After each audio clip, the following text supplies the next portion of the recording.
हर्कबहादुर गुरुङको यो 83औं जन्म जयन्तीको लागि आयोजना गरिएको यो कार्यक्रमको अध्यक्षज्यू, प्रमुख अतिथि फेरीखोला गाउँपालिकाका आदरणीय सबै जनप्रतिनिधिहरू, बाजेहरू, बजैहरू व्यक्त गर्न चाहन्छु, अभिवादन व्यक्त गर्न चाहन्छु।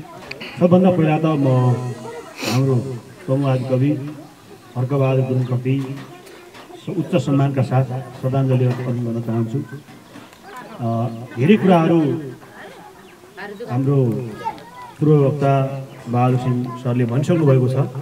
खास गरेर उहाँको जीवनी, उहाँले पुर्याउनु भएको योगदान र हाम्रो समाजमा त्यसको प्रभावका विषयमा केही कुराहरू राखिसक्नु भएको छ। म यो अवसरमा हाम्रो फेरीखोलाकै एकजना युवा पत्रकार, फेरीखोलावासी, जसरी भानुभक्तले धेरै रचनाहरू लेख्नुभयो तर त्यसको प्रचार गर्ने, त्यसलाई वास्तवमा सतहमा ल्याउने काम मोतीराम भट्टले गरेका। त्यसै गरेर हाम्रो आदिकवि हर्कबहादुर गुरुङले लेख्नुभयो, त्यसको चर्चा परिचर्चा ठाउँ ठाउँमा भइरहेको थियो होला, तथापि एउटा मासमा ल्याउने काम हाम्रो लाला गुरुङले हो। मोतीराम भट्टको वास्तवमा जस्तै उहाँले हाम्रो तमु आदिकवि हर्कबहादुर गुरुङलाई विश्व सामु पुर्याउनु, त्यसका निम्ति म उहाँलाई पनि यो अवसरमा सम्मान व्यक्त गर्न चाहन्छु। हामीले वास्तवमा हाम्रो पुर्खा, हाम्रो गहना, हाम्रो सम्पत्ति, हाम्रो स्रष्टाहरूलाई हामी चिन्न सक्दैनौँ भने, हाम्रो पुर्खाहरूलाई हामीले सम्मान गर्न सक्दैनौँ भने, हाम्रो अग्रजहरूलाई हामीले सम्मान गर्न सक्दैनौँ भने हामीले पनि अरूबाट सम्मानको आशा गर्न सक्दैनौँ। जसरी हाम्रो फेरीखोलामा जन्मेर संसारका निम्ति, वास्तवमा गाउँ गाउँका निम्ति एउटा महिला, एउटा हाम्रो समाजले भोगिरहेको समस्या, पीडा, वेदनालाई एउटा त्यो बेलामा अहिलेको जस्तो यस्तो खुला समय थिएन, अहिलेको जस्तो एउटा खुला परिवेश, एउटा स्वतन्त्रताको परिवेश थिएन। त्यो परिवेशमा एउटा जनताको गीत गाउने, जनचेतना जगाउने, वास्तवमा समाजको एउटा समाज रूपान्तरणका निम्ति एउटा गीत गाउने, गीत रचना गर्ने एउटा उहाँ जननायक हो, उहाँ एउटा जनकवि हो। र वास्तवमा उहाँ एउटा, वास्तवमा मलाई लाग्छ आज हामी जो एउटा कम्युनिजममा विश्वास गर्छौँ, वैचारिक हिसाबले एउटा हामी कम्युनिस्टहरू छौँ, त्यो बेलामा वास्तवमा उहाँ एउटा सच्चा कम्युनिस्ट हुनुपर्छ जस्तो मलाई लाग्छ। आज हामी जुन यो भूगोलमा हामी उहाँको विषयमा चर्चा परिचर्चा गरिरहेका छौँ, उहाँप्रति हामी सम्मान व्यक्त गरिरहेका छौँ, श्रद्धाञ्जली अर्पण गरिरहेका छौँ। आज हाम्रो सामु उहाँको भौतिक शरीर त छैन, तथापि आज हामीले उहाँलाई सम्झँदै गर्दा उहाँ यतै वरिपरि नै बसेर हामीलाई हाम्रो कुरा सुनिरहनु भएको छ भने साँच्चै नै बाजे, तपाईँले वास्तवमा समाजका निम्ति त्यो बेला पुर्याउनु भएको योगदान कुनै पनि शब्दमा सम्मान गरेर, वर्णन गरेर वास्तवमा त्यो सम्भव छैन। किनभने त्यो बेलामा वास्तवमा समाजमा विकृति छ, विसङ्गति छ, त्यसको हटाउनु पर्छ, त्यसलाई त्याग्न पर्छ भन्ने कुरा चान्चुने कुरा थिएन। त्यसैले आज तमु आदिकवि हर्कबहादुर गुरुङलाई जसरी फेरीखोला गाउँपालिकाले स्वयं स्थानीय तहले पनि यसलाई अपनत्व एउटा ग्रहण गरेर उहाँप्रति सम्मान गर्न थालिएको छ। आज राष्ट्रिय स्तरमा कार्यक्रममा हाम्रो गुरुङहरूको एउटा साझा सङ्गठन तमुला छैँची गुरुङ राष्ट्रिय परिषद मिलिजुली तमु समाजले काठमाडौँमा एउटा विशाल कार्यक्रम गरेर उहाँप्रति सम्मान अर्पण गर्दैछ, श्रद्धाञ्जली अर्पण गर्दैछ।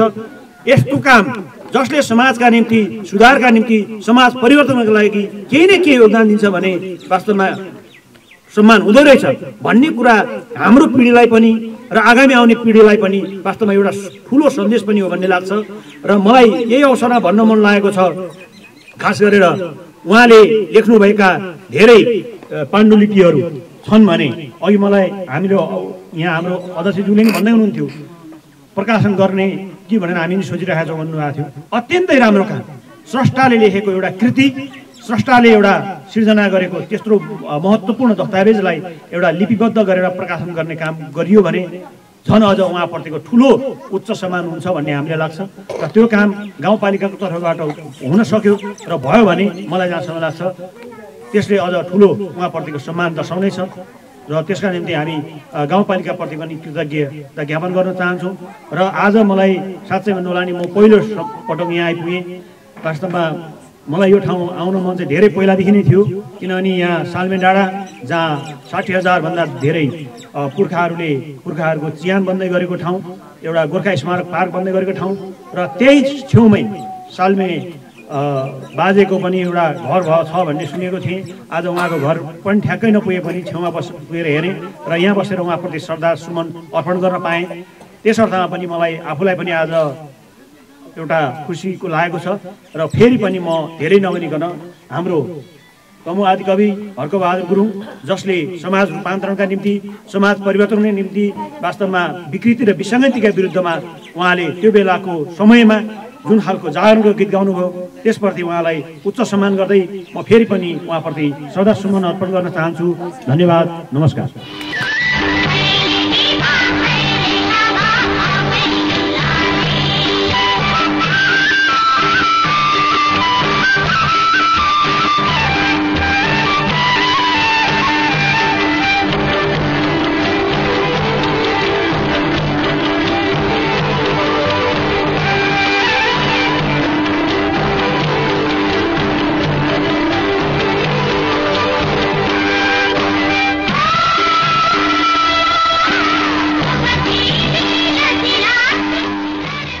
कवि हर्कबहादुर गुरुङको यो 83औं जन्म जयन्तीको सन्दर्भमा उहाँप्रति भावपूर्ण श्रद्धाञ्जली अर्पण गर्न चाहन्छु।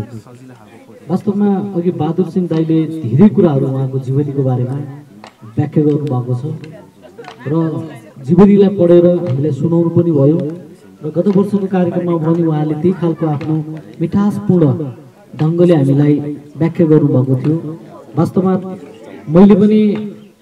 म पनि उहाँ मेरो मामा घरको नजिकै उहाँसँगै धेरैचोटि बोलचाल गर्ने अनि बेला बेलामा उहाँसँग छलफल गर्ने, उहाँ जिउँदै हुँदा त्यो अवसर मैले पनि प्राप्त गरेको थिएँ र बुवासँग भलाकुसरी गर्ने एउटा मौका मिलेको थियो र हामीले त्यति बेला चाहिँ बुवालाई यो रूपले चिनेका थिएनौँ, हाम्रो छिमेकीको रूपमा चिनेका थियौँ। जति बेला उहाँको मृत्युवरण भयो त्यसपछि उहाँले गरेका कृतिहरूको बारेमा चर्चा परिचर्चा हुँदै गयो। अनि त्यसपछि हामीले सन्दर्भवश एउटा यो पदक तमु आदिकवि हर्कबहादुर गुरुङलाई जुन हामी 56मा कि 53मा भन्नु 56मा 2056मा हामीले त्योसँग जोडिएको एउटा आदिकविको पदक प्रदान गरेका छौँ। यसलाई अवश्य पनि एउटा यो हाम्रो गण्डकी प्रदेशको चाहिँ एउटा गौरवको, त्यसमा पनि फेदी खोलाको त महागौरव हो। यो एकदम हामीले एउटा गर्वले हाम्रो एकदम छाती फुलिरहेको अवस्था छ। हामीले यो सन्दर्भलाई ओझेलमा पार्न दिनु हुँदैन। यसलाई उहाँको छोरा अर्जुन सरसँग पनि मैले धेरै कुराहरू गरिरहेको थिएँ र लाला सरले जुन खालको मेहनत गरेर उहाँको जीवनीलाई समेटेर एउटा डकुमेन्ट्री निर्माण गर्नुभएको छ। अघिल्लो वर्ष प्रतिष्ठान गठन भएको छ। त्यो प्रतिष्ठान अघिल्लो वर्षकै मितिमा कायम हुनेछ। सङ्घ संस्था दर्ता ऐन 2075 को केही संशोधित डकुमेन्टसँग हाम्रो नमिल्ने कुराहरू र केही सङ्घ सरकारसँगको विषयमा बाजिएको कारणले गर्दा त्यसलाई नीतिगत हिसाबले हामी टुङ्गाउन अलिकति अप्ठ्यारो परेको थियो। त्यो नाचले हामीले त्यसलाई संशोधन यो हाम्रो हिउँदे सभाले हुँदैछ। त्यसपछि हामीले त्यो पुरानो नीतिबाटै संशोधन गरेर त्यही कायम गरेर दिनेछौँ। यसमा यो फेरि अनाधिकृत खालको नभइकन गाउँपालिकाको एउटा आफ्नो कार्यक्रमभित्रै हाम्रो नीतिभित्रै राखेर गरेको कार्यक्रम हो र यो हाम्रो प्रतिष्ठान गठनको लक्ष्य हो। त्यो अनुरूप तपाईँहरू जुन खालको जमर्को गर्नुभएको छ उहाँहरू सबैलाई म एकदम साधुवाद व्यक्त गर्न चाहन्छु। वास्तवमा उहाँको कृति जनमैत्री छ, जनमुखी छ, सबै कुराहरू हामीले पढ्न पाएका छैनौँ र केही कुराहरू चाहिँ प्रकाशन गर्नुपर्ने छ। त्यसको निम्ति अहिले हाम्रो फेदीखोला गाउँपालिकाले अहिलेको हामीले बजेटमा यो 76-77 को बजेटमा आदिकवि हर्क गुरुङको प्रतिष्ठानमा हुने गतिविधि सञ्चालनको निम्ति भनेर रु 1 लाख रुपियाँ रकम अहिले हामीले विनियोजन गरेका छौँ यो आर्थिक वर्षसम्म। त्यसबाट हामीले त्यो काम पनि गर्न सकिन्छ। यस्तै विभिन्न खालका गोष्ठीहरू कार्यक्रमहरू हामी गर्न सक्छौँ।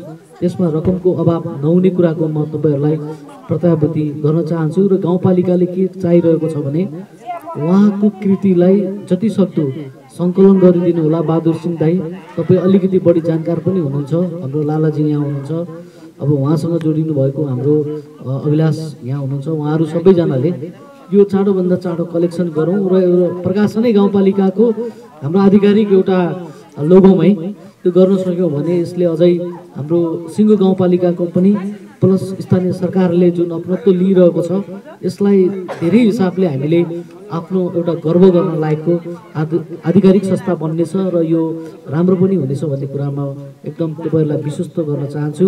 र यो काममा सबै काम फेरि हामीले मात्रै गरिरहन सक्दैनौँ, त्यो प्रतिष्ठानको जिम्मेवारीभित्र पनि हुन्छ। त्यस कारणले गर्दा यो सहयोगी निकायको रूपमा प्रतिष्ठानले महत्त्वपूर्ण भूमिका खेल्नेछ। यसमा हजुरहरूले सक्नुहुन्छ भने आजै हाम्रो यहाँ क्याम्पस प्रमुख सर हुन्ना सर पनि हुनुहुन्छ, उहाँ सम्पादनमा अब त्यो तमु भाषामै हो भने त्योसँग विज्ञ रहेको विभिन्न व्यक्तित्वहरू हुनुहुन्छ, हाम्रो जगमान बुवाहरू, उहाँहरूसँग पनि राखेर छलफल गरेर यसलाई अलिकति नेसनल लेभलमा इन्टरनेसनल लेभलमा पुर्याउन आवश्यक छ। र म तपाईँहरूलाई के विश्वस्त गर्न चाहन्छु भने अब 83औं हामीले आज रामकोटमा मनायौँ भने 84औं हामी फेदी खोलामा कुन ठाउँ हुन्छ त्यसलाई भव्य तरिकाले तयारी गरेर मुख्यमन्त्रीको प्रमुख आतिथ्यमा हामी कार्यक्रम मनाउने गरी अर्को वर्षको हामी तयारीमा जुट्नुपर्छ। यसमा तपाईँ सबैजना लाग्नु होला। र त्योभन्दा अगाडि उहाँको अघि हाम्रो दण्ड सरसँग पनि चर्चा भइरहेको थियो, उहाँको प्रतिमूर्ति अथवा उहाँको एउटा शालिग अर्धकटको शालिग निर्माण गर्ने काममा पनि गाउँपालिका लाग्नेछ। यसमा पनि हामी केही रकम विनियोजन गर्नेछौँ र त्यसमा तपाईँहरूले प्रतिष्ठानको साथीहरूले पनि सहयोग गर्नुहुनेछ। र तपाईँहरूले हामीलाई बारम्बार घोचालिरहनु भयो भने अथवा कुपिरहनु भयो भने अनि बल्ल हामी अलि चल्ने अनि आथु ऐया भन्ने हुन्छ। अब तपाईँहरू पनि निदाइदिनु भयो भने मात्र त फेरि हामीले मात्र सोचेर मात्र गर्न सकिँदैन, हाम्रो त हो। तर त्यो कार्यक्रमको व्यस्तता र धेरै कार्यक्रमको कारणले गर्दा ध्यान कुनै ठाउँमा नपुग्न पनि सक्छ।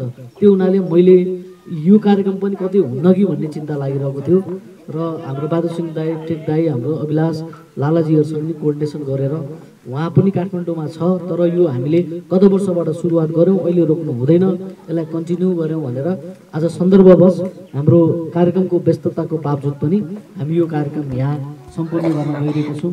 हामीले जस्तो छ त्यस्तो उहाँको कृतिलाई स्मरण गर्दै उहाँले चाल्नु भएको जुन कदम छ अत्यन्त जनगण कवि हो हाम्रो। यो कुनै जात विशेषको होइन, संस्कृति कला साहित्य भनेको कुनै व्यक्ति विशेषको जात विशेषको हुँदैन, माध्यम भाषा मात्र फरक होला। यो हामी सबैको सर्जक सम्पत्ति हो, यो हाम्रो गण्डकी प्रदेशको गौरव हो, यो नेपालकै गौरव हो। त्यस कारणले गर्दा यो फेदी खोलावासीलाई भोलि हर्क गुरुङको नामबाट फेदी खोला चिनिन्छ। कहाँको हो तपाईँको घर भन्दाखेरि हर्क गुरुङको गाउँ हो नि भन्ने, फेदी खोला हाम्रो त्यो ठाउँ हो भन्ने यस्तो खालको सर्जकलाई हामीले पाएका छौँ। तर यो गुमनाम बनाउने हामी कोही पनि नलागौँ, हामी सबैजनाले उहाँलाई एकदम यो परिचित गराउँ। त्यही खालको व्यक्तित्वहरू फेदी खोलामा धेरै हुनुहुन्छ। र अर्को महत्त्वपूर्ण कुरा म के भन्न चाहन्छु भने अस्ति मात्रै हाम्रो गाउँ शिक्षा समितिको बैठक बसेर फेदी खोला गाउँपालिकाले स्थानीय पाठ्यक्रमको डिजाइन गर्न गइरहेको छ। अहिले हामी स्थानीय पाठ्यक्रम निर्माणको प्रक्रियामा पनि जुटिरहेका छौँ।